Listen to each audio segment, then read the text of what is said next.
Assalamualaikum warahmatullahi wabarakatuh. Lijabati du'ai wa daf'il bala wa niyati syifa bijahi sayyidina wa habibina Muhammad al-Mustafa.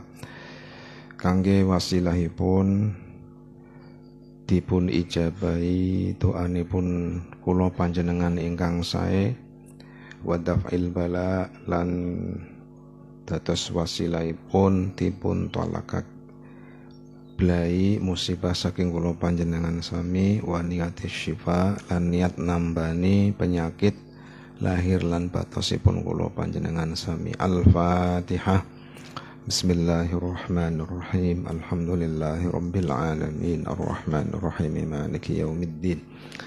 Iyyaka na'budu wa iyyaka nasta'in ihdinas siratal mustaqim siratal ladzina an'amta 'alaihim ghairil maghdubi 'alaihim waladdallin. Amin. Bismillahirrahmanirrahim. Alhamdulillahi rabbil alamin wassalatu wassalamu ala sayyidina wa habibina wa maulana Muhammadin wa ala alihi wa sahbihi at-tayyibin at-tahirin, amma ba'du. Allah as'al ay yarzuqana niyatan khalisatan liwajhil karim. Semoga kita diberi anugerah oleh Allah Ta'ala niat yang tulus, niat yang murni karena melaksanakan perintah Allah, karena ingin mendapatkan ridho dari Allah Ta'ala. Dan semoga kita diberi anugerah pemahaman yang sahih, amal yang soleh, dan lisan yang fasih, kemudian amal yang ikhlas karena Allah Ta'ala. Bismillahirrahmanirrahim. Qala al-muallif rahimahullah al-hadithu al-thalathun. Qala al-muallif rahimahullah ats-tsalathun ay al-haditsu ats-tsalathun. Hadis yang ke-30. Hadis yang ke-30 ini tentang al-wuquf 'inda hududis syar'i, menetapi batas-batas syariat. Al-haditsu ats-tsalathun. Ats-tsalathun an Abi Tha'labah, dari Abi Tha'labah, Al-Khushaniyyi, nisbatun ila Khushainah, batnun min Qudo'ah. Khushani adalah nisbat kepada Bani Khushainah dari qabilah Qudo'ah. Jurthum ibni Nashirin, nama aslinya Jurthum bin Nashir radhiyallahu anhu. Untuk kunyahnya Abi Tha'labah ini sama dengan Abu Hurairah. Jadi lebih terkenal dengan kunyahnya, yakni Abu Tha'labah. Mengenai nama dia, nama beliau sendiri dan nama ayahnya ini terjadi banyak perbedaan. Ya, seperti halnya Abu Hurairah.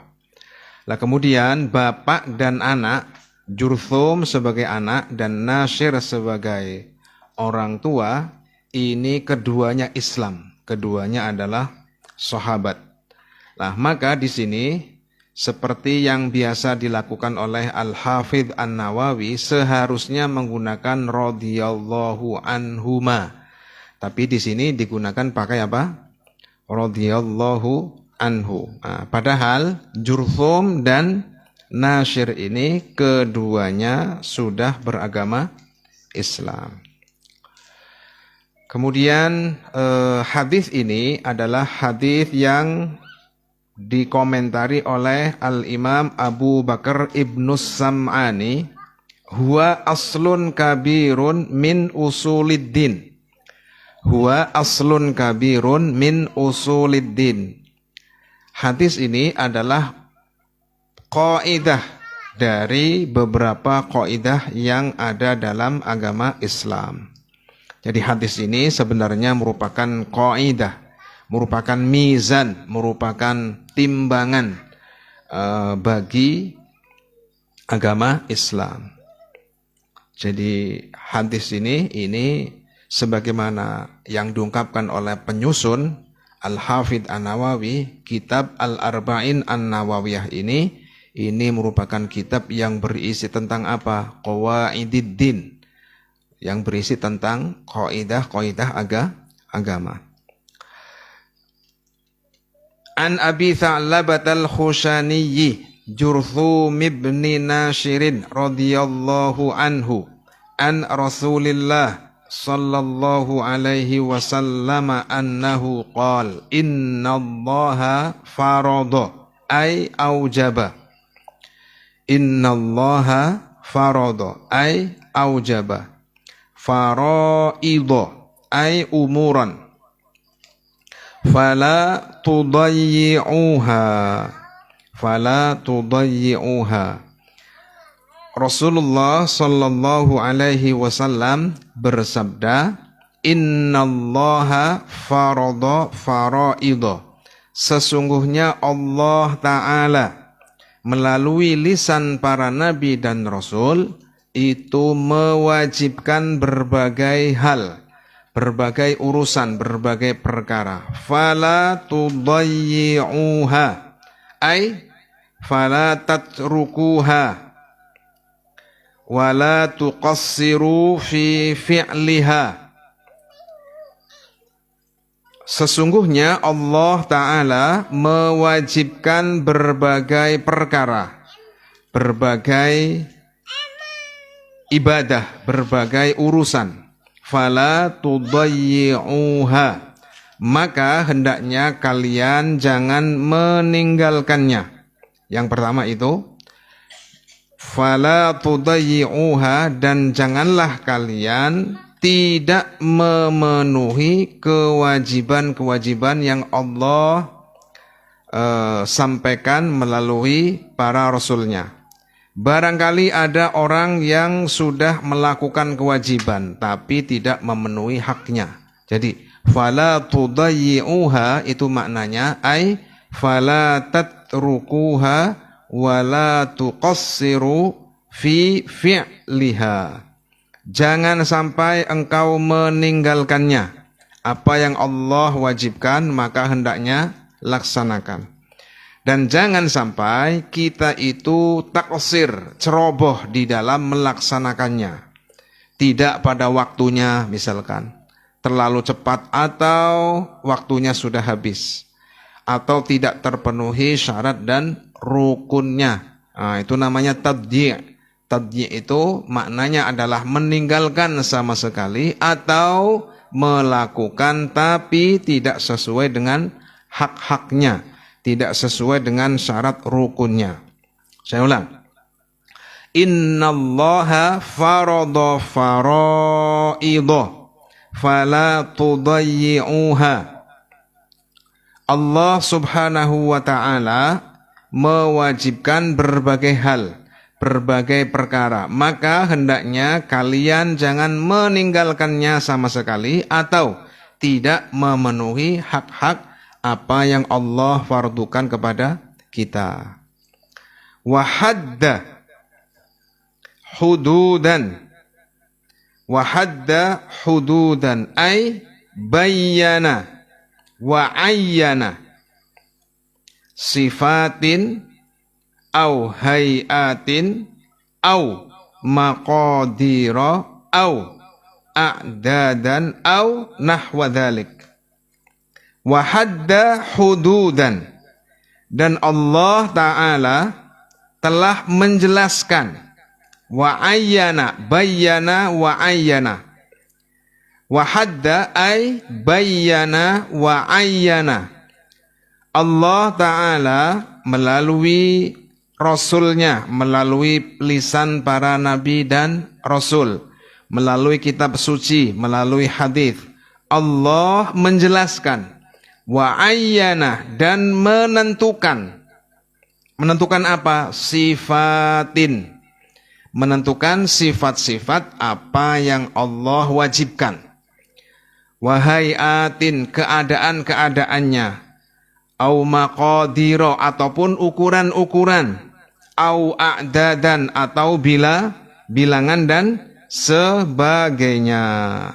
Li'adail umur al-ila talabi fi'liha wa adina fi fi'liha. Jadi begini, di samping Allah Ta'ala menjelaskan, di samping Allah Ta'ala mewajibkan berbagai perkara yang hukumnya nanti menjadi wajib untuk hamba-hambanya, Allah juga menjelaskan, menentukan ketentuan-ketentuan yang berlaku bagi perkara tersebut. Allah tidak hanya misalkan mewajibkan sholat 5 waktu, kemudian tidak dijelaskan. Lah, tetap Allah Ta'ala menjelaskannya melalui lisan para nabi dan rasul yang kemudian lebih dijelaskan oleh para ulama mujtahid. Kita tahu bahwa yang namanya sholat itu bilangannya dalam sehari semalam 5 waktu. Maghrib 3 rakaat dan seterusnya dan seterusnya. Nah, ini Allah Ta'ala menentukannya. Fala ta'taduha ay la tatajawazu hadhil hudud bal qifu indaha. Fala ta'taduha ay la tatajawazu hadhil hudud bal qifu indaha. Maka hendaknya kalian tidak boleh melewati batas-batas, tidak boleh melewati ketentuan-ketentuan yang Allah jelaskan, yang Allah tentukan. Ya, apakah itu berupa sifat, apakah itu berupa bilangan, apakah itu berupa ukuran. Misalkan zakat, nisabnya berapa, yang wajib dikeluarkan berapa, kemudian yang berhak menerima siapa, dan sebagainya dan sebagainya. Ini adalah batas-batas yang tidak boleh kita melewatinya. Saya ulang. Fala ta'taduha ay la tatajawazu hadhil hududa bal qifu, dari kata qif. Qifu. Bal qifu indaha, akan tetapi menetaplah di batas itu. Fala ta'taduha, kita tidak boleh melewati batas yang telah ditentukan oleh Allah Ta'ala. Maksudnya bagaimana? Maksudnya anta fi hayyizil haqqi ma dumta fi hayyizil khair. Kita itu senantiasa dalam kebaikan selama kita berada di ruang lingkup kebaikan. Wa nahnu wa anta fi hayyizi syarri ma dumta fi hayyizi syarr. Fi hayyizil batil. Dan seandainya seseorang itu berada di ruang lingkup kejelekan, tidak menetapi batas-batas yang ditetapkan oleh Allah Ta'ala, maka dia berada pada kejelekan. Al khairu ma hassanahu syar'u. Kebaikan adalah sesuatu yang ditentukan baik oleh syarak. Wasyarru ma qabbahahu asyar'u. Kejelekan adalah sesuatu yang ditentukan jelek oleh syariat. Yang namanya manusia apabila diberi kebebasan untuk menentukan baik dan jelek, maka setiap orang pasti punya standar sendiri-sendiri tentang baik dan jelek. Tapi awas, Allah Ta'ala menentukan baik dan jelek, berpahala atau berdosa, beriman atau kufur. Ini yang menentukan adalah syarak. Yang menentukan apakah iman itu, apakah kufur itu, apakah baik itu, apakah jelek itu, apakah berpahala, apakah yang dimaksud dengan amal yang berdosa. Ini ditentukan oleh Allah Ta'ala, ditentukan oleh syarak, dan akal pasti dapat menerimanya dengan baik. Pasti Akal dapat menerimanya dengan baik. Tapi awas, akal bukan faktor utama yang menentukan baik buruk, iman, kufur, berpahala, berdosa. Tidak. Akan tetapi syariatlah yang menentukan, dan hukum syariat itu tidak akan ada yang bertentangan dengan akal. Artinya apa? Akal itu dapat menerimanya dengan baik. Semacam itu. Kalau diberi pemahaman yang sahih oleh Allah Ta'ala. Saya ulang. Fala ta'taduha, fala ta'taduha. Maka hendaknya kalian jangan melewati batas-batas itu. Jadi kita hendaknya kita itu mengetahui batas-batas Allah Ta'ala itu mana. Ya, sebagaimana orang melewati suatu tempat, ya, suatu tempat. Kita itu hendaknya tahu, oh ini tempat yang aman bagi saya. Oh ini adalah tempat yang berbahaya bagi saya. Maka kita harus berdiri di tempat yang baik, di tempat yang aman. Ya, jangan sampai kita melewati batas-batas itu sehingga kita mendekati bahaya atau jatuh ke dalam bahaya. Nah, semacam itu. Wa harrama asya'a. Wa harrama asya'a.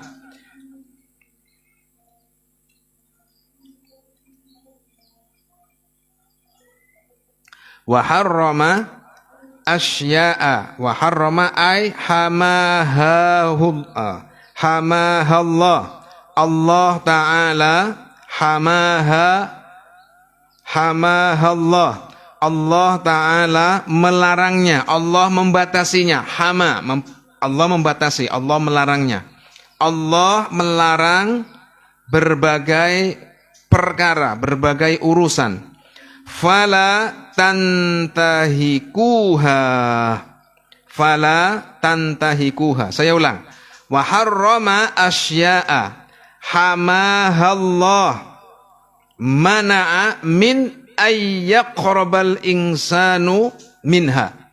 Allah mencegah agar hamba-hambanya mendekati dari apa yang ditentukan oleh Allah Ta'ala. Jadi ada yang Allah Ta'ala wajibkan, ada juga perkara yang Allah Ta'ala melarangnya. Allah Ta'ala mencegah agar seorang hamba untuk mendekatinya atau bahkan melakukannya. Wa harrama asya'a ay hamahallahu wa mana'a min ayyaqrabahal insanu. Allah melarangnya, Allah mencegah agar seorang hamba mendekatinya atau bahkan jatuh atau bahkan melakukannya. Fala tantahikuha. Fala tantahikuha ay la taqumu bifi'liha. La taqumu bifi'liha wala tattasikhu biha. Dan Allah Ta'ala melarang, Allah mencegah berbagai hal agar seorang hamba menjauhinya, agar seorang hamba tidak mendekatinya. Fala tantahikuha, maka janganlah kalian itu melakukannya. Dan disebabkan kalian melakukannya, wala tattasikhuha, maka kalian akan menjadi orang yang kotor, orang yang jelek, orang yang buruk menurut Allah Ta'ala. Fala tantahikuha, janganlah kalian melakukannya, janganlah kalian karena melakukannya kalian menjadi orang yang kotor, orang yang hina menurut Allah Ta'ala.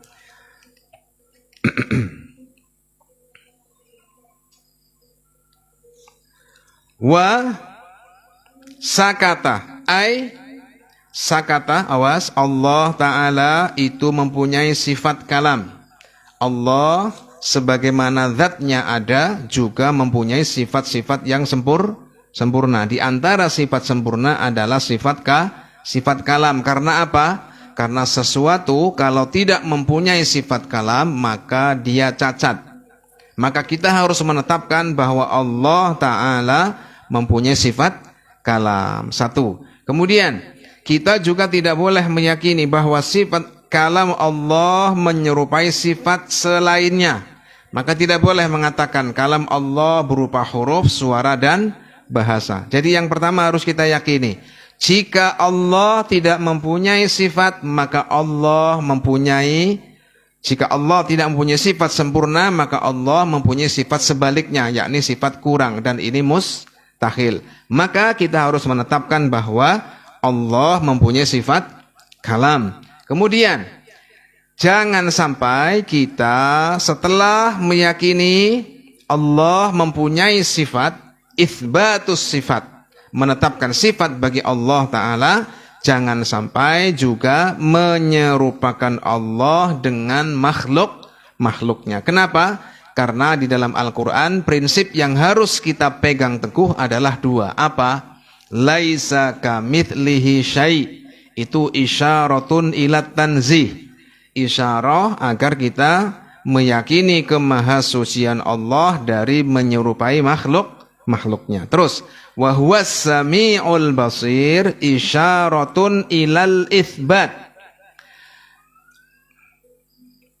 Kalimat wa huwas samiul basir, firman Allah Ta'ala wa huwas samiul basir, ini adalah isyarah agar kita menetapkan sifat sempurna bagi Allah Ta'ala. Sebelum kita menetapkan sifat bagi Allah Ta'ala, kita juga berkewajiban untuk meyakini bahwa seluruh sifat Allah itu tidak sama dengan seluruh sifat makhluknya. Jadi makna daripada sakata, awas, diam, yakni mengeluarkan huruf, sakata, menahan huruf, kemudian huruf itu bermula, berakhir, dan sebagainya.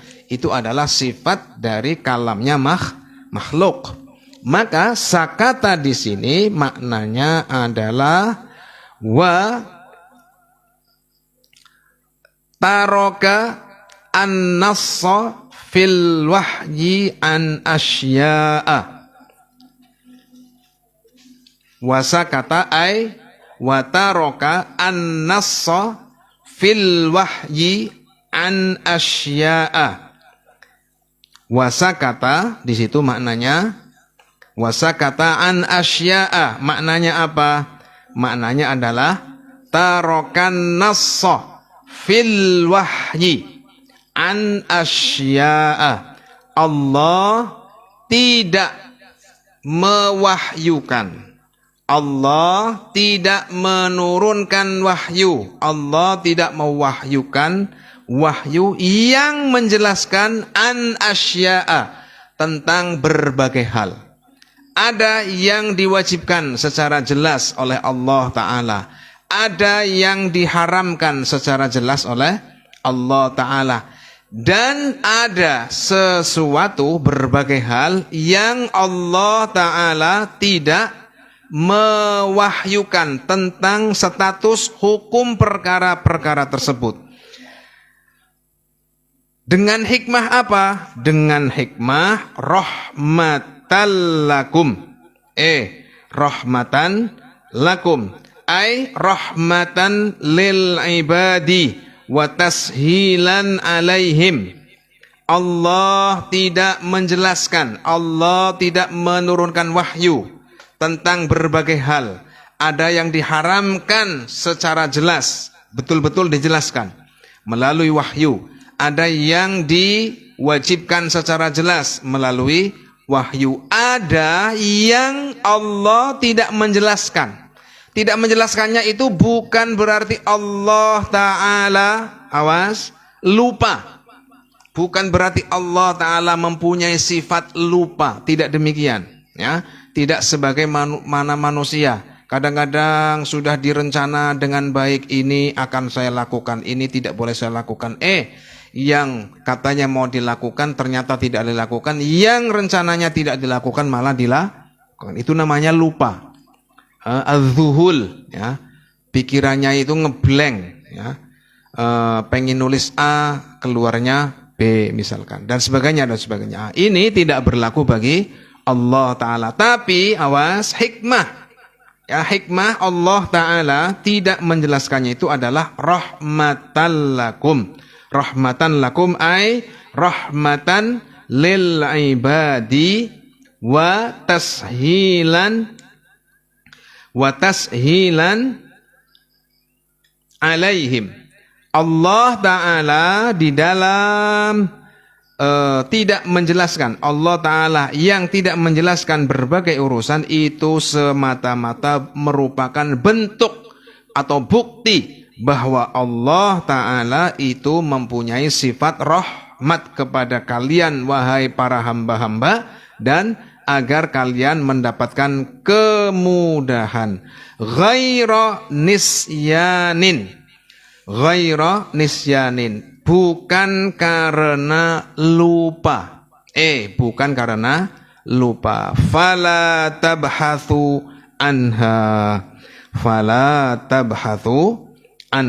Maka hendaknya kalian itu tidak membahasnya. Kalian tidak tabhathu ay fala tufattishu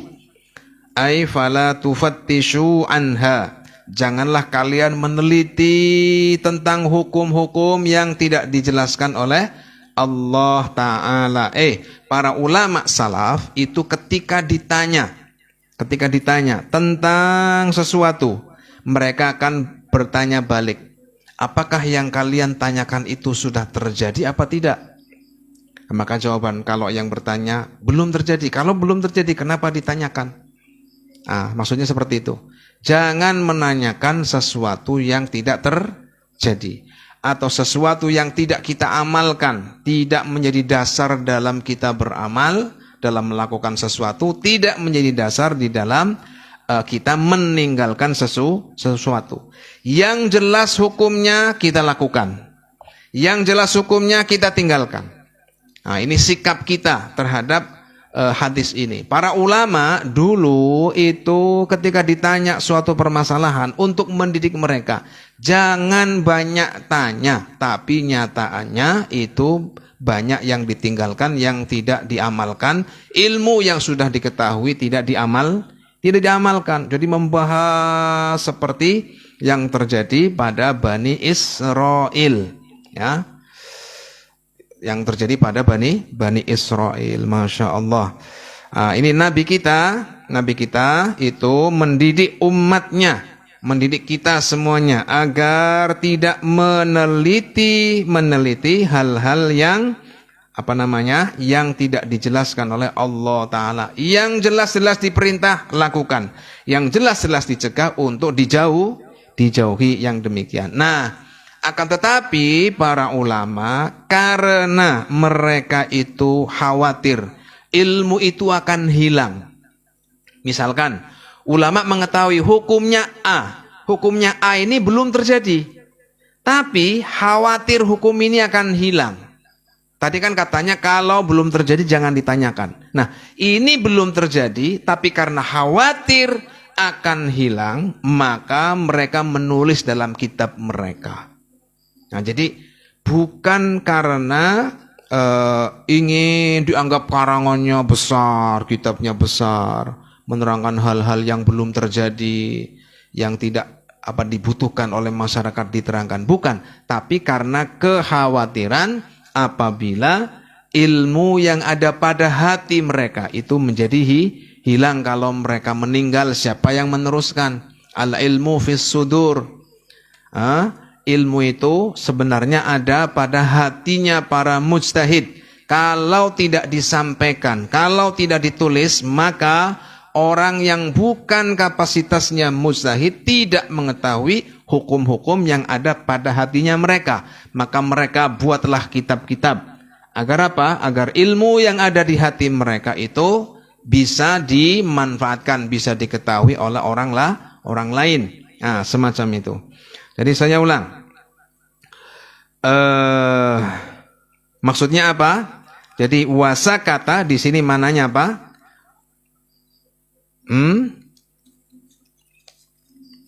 Taroka an-nassa fil wahyi an asya. Kenapa dimaknai seperti itu? Karena dalam riwayat lain ada hadis yang bunyinya begini. Panjang, terus akhirnya wa'afa an asya'a. Wa'afa an asya'a. Hadisnya sama seperti tadi. Dalam riwayat yang lain dikatakan innallaha azza wa jalla farada faraid. Wa harrama fala tudayyi'uha wa harrama wa hadda hududan fala ta'taduha wa harrama asya'a fala tantahikuha. Terus akhirnya wa'afa an asya'a min ghairi nisyan dalam riwayat yang lain. Jadi taroka sakata di sini maknanya bukan berarti diam sebagaimana diamnya manusia yang sebelumnya berkata diam. Nah, itu adalah sesuatu yang menunjukkan perubahan. Perubahan itu mustahil berlaku bagi Allah Ta'ala. Karena apa? Karena berubah adalah ciri utama makhluk. Maka berubah mustahil bagi Allah Ta'ala. Diam, berkata itu adalah berubah. Berubah adalah yang mustahil bagi Allah Ta'ala. Kenapa? Saya ulang, karena berubah adalah ciri utama makhluk. Sehingga sakata maknanya adalah tarokan nassoh. Tidak menurunkan, tidak mewahyukan nas yang secara jelas menerangkan berbagai urusan. Sebagai bentuk atau hikmahnya adalah kita dirahmati oleh Allah Ta'ala. Jangan sampai seperti Bani Israel yang dulu diwajibkan untuk menyembelih sapi. Tanya, sapinya lanang apa wadon, terus lemu apa gering, warnanya apa, dan sebagainya. Sebenarnya mereka tidak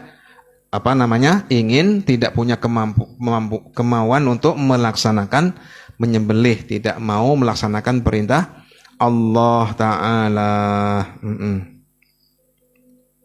Jadi ulama menyebutkan di sini isyaratun ila annal insan la yas'al amma la yahtajuhu. Sebaiknya, sebagai misalkan kita sebagai seorang murid, jangan bertanya kepada guru yang tidak kita butuhkan di dalam beramal untuk keseharian kita. Jangan bertanya kepada sesuatu yang tidak menjadi kebutuhan kita untuk tahu mana perkara yang halal, mana perkara yang haram, dan tidak berhubungan dengan kita. Sebenarnya itu yang kita butuhkan. Jadi ilmu itu luas tapi nyatanya tidak dipraktekkan. Maksudnya tidak berhubungan dengan keseharian kita.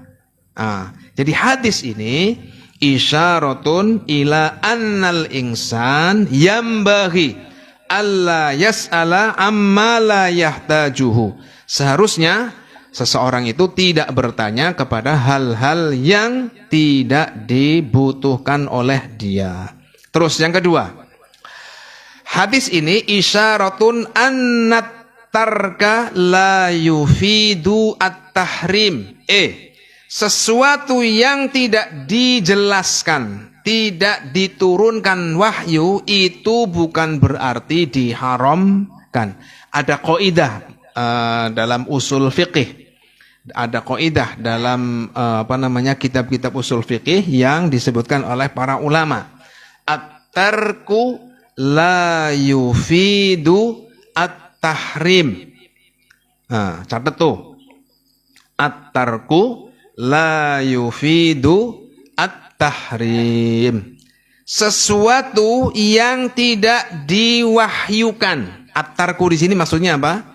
Sesuatu yang tidak diwahyukan, tidak ada nas dari Allah Ta'ala, tidak dinas oleh Nabi. La yufidu at-tahrim. Itu tidak boleh langsung dipahami diharamkan. Contoh, Nabi kita Sayyiduna Muhammad sallallahu alaihi wasallam itu tidak menas, tidak memberi nas peringatan Maulid. Gawe ponggol. Apa Nabi pernah mengatakan, wong kedawon gawe ponggol? Ada apa enggak? Enggak ada kan? kumpul ning musola, marhabanan, barzanjinan, tibayan, ada nggak seperti itu? Nggak ada kan? Itu namanya tarku, tidak disebutkan nasnya secara langsung, secara jelas. Itu enggak. Tapi awas, at-tarku la yufidu at-tahrim. Sesuatu yang tidak diwahyukan itu tidak boleh langsung dipahami bahwa hal tersebut itu diharamkan. Nah, untuk menunjukkan sesuatu yang tidak disebutkan Nabi itu diharamkan atau tidak, ini adalah urusannya para mujtahid. Jika bersesuaian sesuatu yang baru, yang dulu tidak dijelaskan oleh Rasulullah, tidak dilaksanakan oleh Rasulullah, tidak ada nasnya dari Rasulullah, maka nanti yang menentukan boleh tidaknya, apakah hukumnya sunnah ataukah gimana, itu adalah para mujtahid. Kemudian kita lanjutkan hadis yang ke berapa? 31. Ya, 31. Hadis ini, hadis yang ke 30 ini hadithun hasanun. Awas, kata-kata hadithun hasanun menurut siapa ini? Menurut An-Nawawi. Itu menunjukkan apa? Beliau adalah al-hafidh. Beliau adalah seorang al-hafidh yang mampu, yang berwenang menentukan hadis ini sahih, hasan, dhaif dan sebagainya. Itu adalah orang yang berkapasitas sebagai mujtahid. Hafidh. Saya ulang, yang bisa menentukan bahwa hadis itu statusnya hasan, dhaif, sahih dan sebagainya, itu adalah seorang al-hafidh. Coba kalian perhatikan. Kita perhatikan hadithun hasanun. Siapa yang ngomong ini? An-Nawawi. Menunjukkan beliau adalah seorang al-hafidh. Nah, seorang yang berwenang untuk menentukan status hadis. Rawahu ad-Daraqutni wa ghairuhu. Yang meriwayatkan adalah ad-Daraqutni. Ad-Daraqutni wa ghairuhu. Beliau tidak menyebutkan status hadisnya, dan ini status hadisnya disebutkan oleh Al-Hafidh An-Nawawi. Selanjutnya kita ke hadis yang ke 31 insyaallah.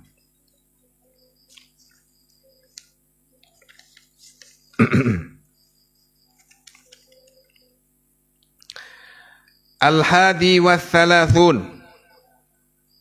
Al-Hadi wath-thalathun. Hadis yang ke 31. Ya. An Abil Abbasi Sahl ibn Sa'din As-Sa'idi radhiyallahu anhu. Ya, betul.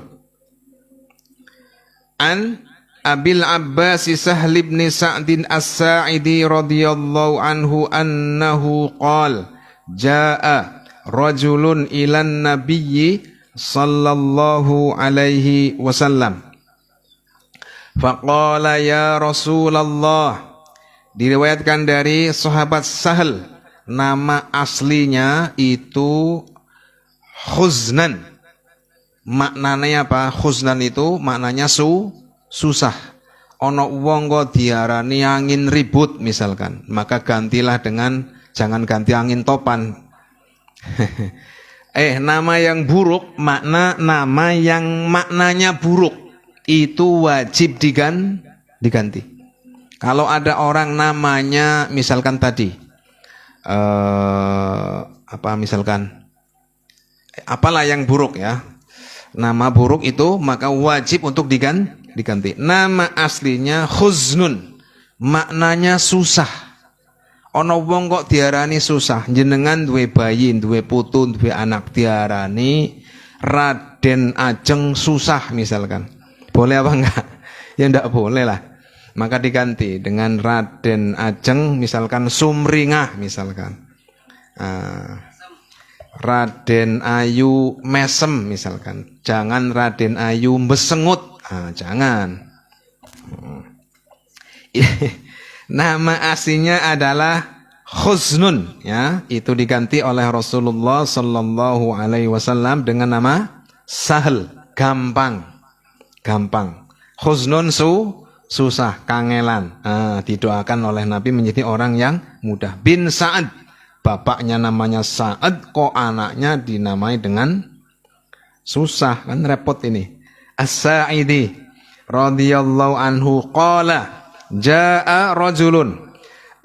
Sahal bin Sa'ad radhiyallahu anhu ini datang kepada menceritakan bahwa ada seseorang yang datang kepada Nabi kita Sayyiduna Muhammad sallallahu alaihi wasallam. Ya Rasul, faqala ya Rasulullah, faqala ya Rasulullah, dullani ay arshidni, dullani ay arshidni ala amalin, tunjukkanlah saya.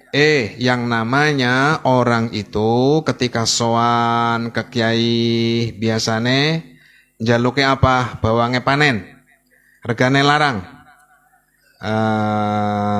Kalau ini sowan mintanya apa? Dullani ala amalin idza amiltuhu ahabbaniyallahu wa ahabbanin nas. Boleh ahabbanillahu, ahabbanin nas.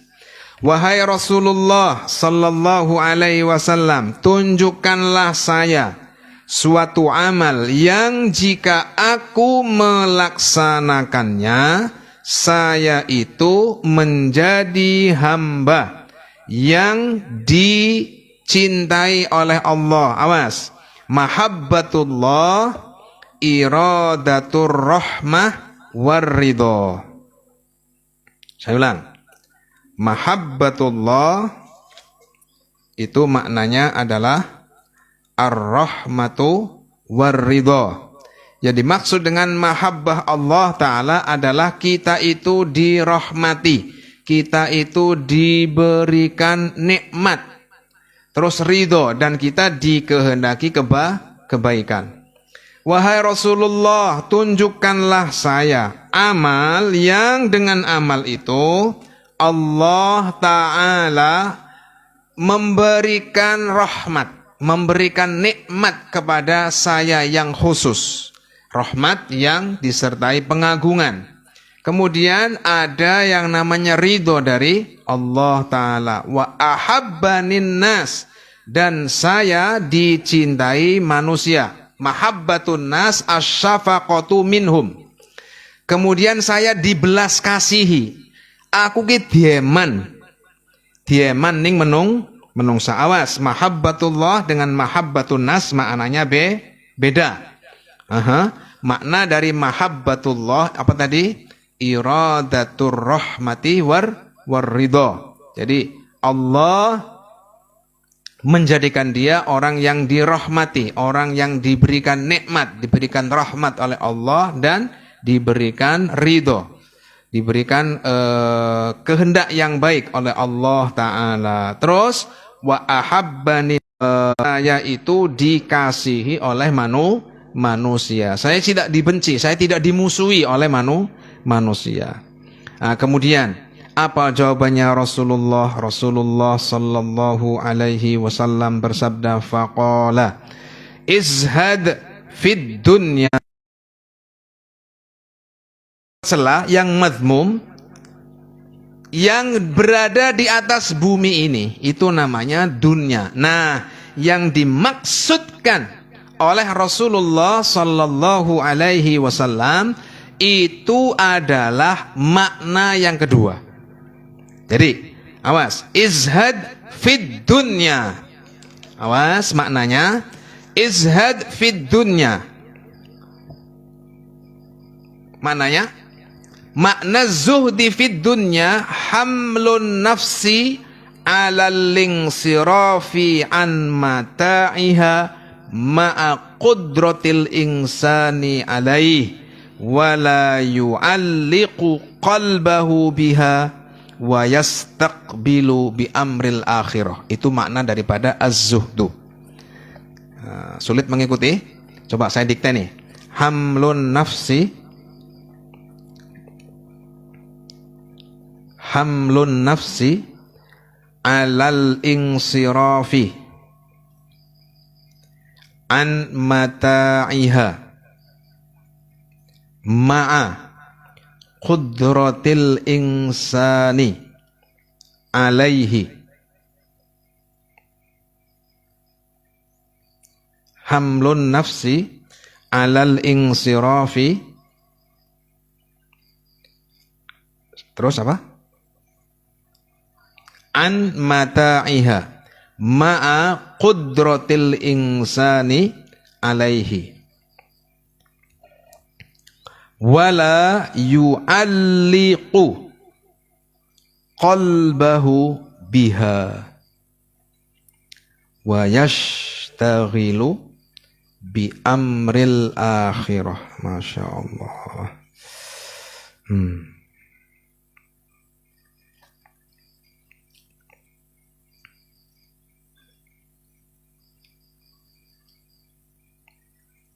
Yang namanya kasab itu, yang namanya az-zuhdu fid dunya itu adalah apa? Hamlun nafsi, menggerakkan hati, memaksakan hati, ala insirafi an mata'iha, untuk berpaling dari harta yang ada di muka bumi ini. Harta sesuatu yang tercela dari muka bumi ini. Ma'a qudratil insani alaihi, padahal dia mampu.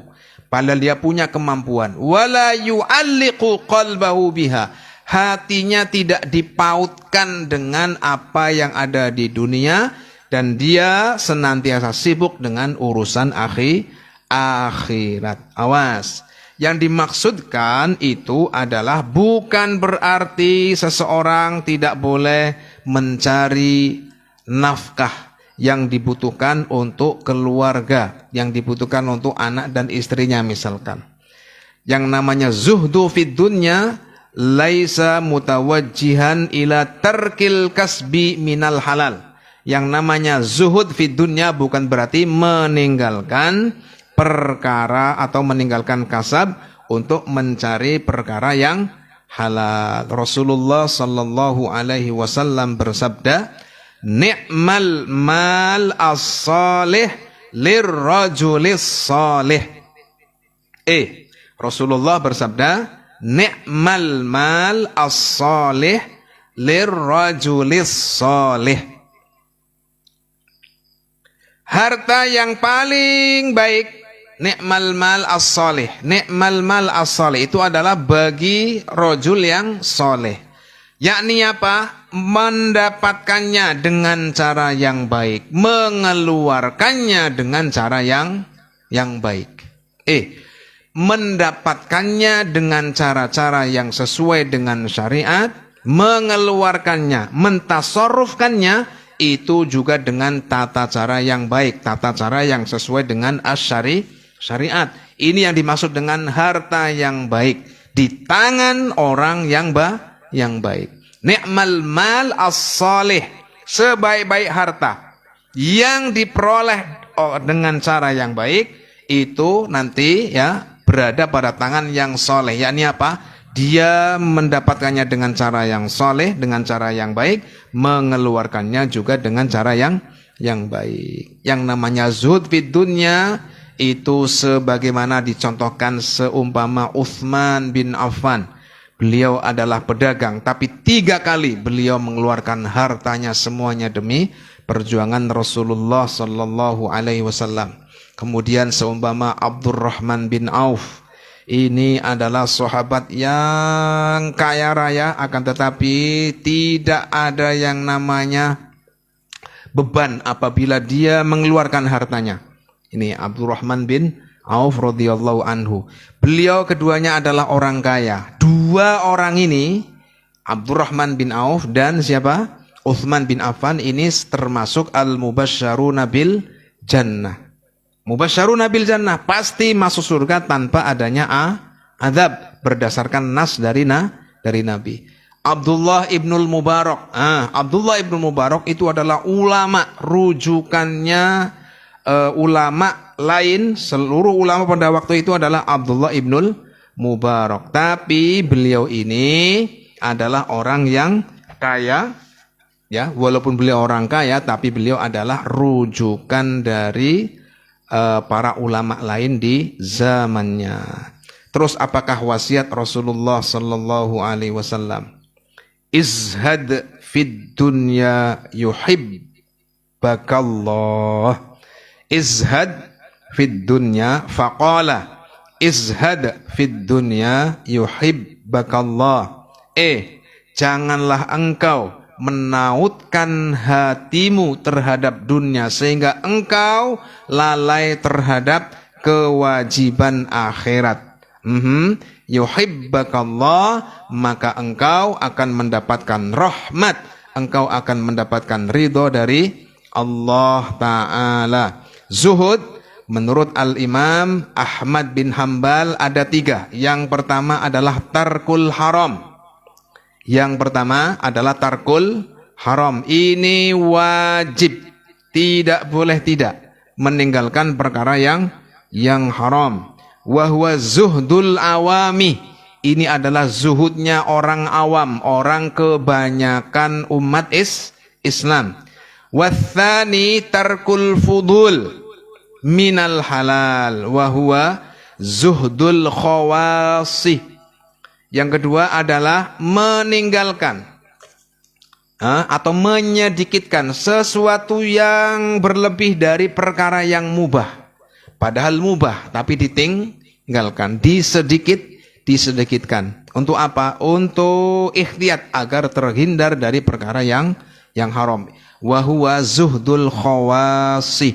Ini adalah zuhudnya orang-orang yang khusus, orang-orang istimewa. Ya, bukan orang kebanyakan, bukan orang sembarangan, tapi orang yang istimewa. Kemudian yang ketiga, tarkuma yushghilul abda anillah. Kemudian yang ketiga adalah meninggalkan apapun yang bisa menjadikan seorang hamba bisa memalingkan dari ketaatan kepada Allah Ta'ala. Ini namanya zuhdul arifin. Zuhudnya orang yang makrifat, yang makrifatnya tinggi kepada Allah Ta'ala. Yang ketiga, meninggalkan apa yang bisa melalaikan seseorang dari mengingat Allah Ta'ala. Itu namanya zuhdul arifin. Yuhibbakallah. Terus wazhad, wasiat yang pertama Rasulullah itu adalah zuhdu fid dunya. Terus wazhad fima indan nas. Ma indan nas ay minal mali wal jah. Ay minal mali wal jah. Dan zuhudlah, tinggalkanlah, jangan sampai engkau hatinya ta'alluq, jangan sampai engkau menautkan hati, sehingga dengan menautkan hati engkau senantiasa ingin mendapatkan apa yang ada pada manusia. Apa? Harta dan kedudukan. Kalau umumnya manusia, aghlabun nas, umumnya manusia itu kepengin punya uang banyak, betul? Kemudian umumnya manusia itu kepengin orangnya itu dihormati, jadi pemimpin, jadi ini, jadi ini. Kalau kita tidak menginginkan sebagaimana orang menginginkan pada umumnya, aku pengen jadi pemimpin, aku nggak ingin banyak uang. Jadi dengan ingin banyak uang, padahal sudah cukup, awas, terpenuhi kebutuhan untuk anak istri, terpenuhi untuk melakukan ibadah-ibadah, sudah cukup. Nah, kalau orang sudah berhenti di titik ini, maka yuhibbuka annas, maka kalian akan dicintai oleh manusia. Maksudnya tidak dimusuhi. Tapi kalau orangnya sudah cukup hartanya, ya, sudah mencukupi untuk kebutuhan pokok bagi dia dan keluarganya, bisa untuk beribadah, terus baik. Maka rayahan perkorodun banyak musuh. Cukuplah menjadi pemimpin keluarga. Menjadi anak, menjadi orang ayah yang dihormati yang dihormati oleh istri dan anaknya, dihormati oleh lingkungannya, bisa ngaji, memberikan kebaikan sebagainya. Tidak harus jadi pangkat A, pangkat B, tidak harus. Kalau demikian rebutan jabatan maka akan banyak menimbulkan permusuhan. Maksudnya demikian. Jadi kalau ingin dicintai oleh manusia, maksudnya tidak dimusuhi, maka hindarilah. Jangan mentautkan hati sehingga mengabaikan perkara akhirat terhadap apa yang ada pada manusia, yakni apa? Minal mali wal jah. Allahu yarzuquna wa iyyakum az-zuhda fid dunya waz-zuhda fima aidin nas. Bijahi Sayyidina Muhammad sallallahu alaihi wasallam. Hadis ini menurut ulama adalah hadis yang menjelaskan maqam alian. Kenapa? Az-zuhdu yadullu ala mahabbatillahi fil abd. Zuhud itu adalah bukti bahwa seseorang itu dimahabbai, diridhoi oleh Allah Ta'ala. Orang yang bisa berlaku zuhud berarti dia makomnya tinggi menurut Allah Ta'ala. Hadithun hasanun. Hadithun hasanun. Hadis ini distatuskan hasan oleh siapa? Oleh An-Nawawi. Rawahu Ibnu Majah. Diriwayatkan oleh Ibnu Majah. Wa ghairuhu bi asanida hasanatin, yang diriwayatkan oleh Ibnu Majah dan selainnya dengan berbagai sanad yang hasanah. Hasanatnya ini, sanadnya itu sanad yang hasanah, sanad yang baik, sanad yang dapat dipertanggungjawabkan. Nah, Ibnu Majah itu meninggalnya pada tahun 253 Hijriah. Radhiyallahu anhum ajma'in. Al-Fatihah. Bismillahirrahmanirrahim. Alhamdulillahirabbil alamin. Arrahmanir rahim. Maliki yaumiddin. Iyyaka na'budu wa iyyaka nasta'in. Ihdinas siratal mustaqim. Siratal ladzina an'amta 'alaihim ghairil maghdubi 'alaihim waladdallin. Amin. Allah minkum ihdinas siratal mustaqim. Assalamualaikum warahmatullahi wabarakatuh.